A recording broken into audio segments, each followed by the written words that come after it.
நீங்க வேற பெண்களுக்கு வேற ஏதாவது அவங்களோட உத்வேகத்துக்கு ஏதாவது வேற ஏதாவது சீக்ரெட் சொல்லணும்னு நினைக்கிறீங்களா? சீக்ரெட் அப்படின்னு இல்ல.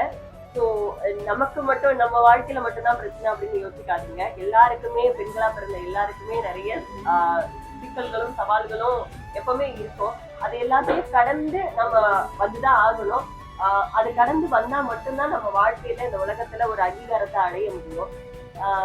இது இல்ல, நம்மள இப்படி பேசுறாங்க அப்படி பேசுறாங்க, ஒரு கட்டத்துல கடைசியா அவங்க வளர்ச்சிய உடைக்கணும் அப்படின்னு நினைச்சாங்க அப்படின்னா உங்களை ஒழுக்கத்தை பத்தி கூட கடைசி ஆயுதமா அவங்க எடுப்பாங்க.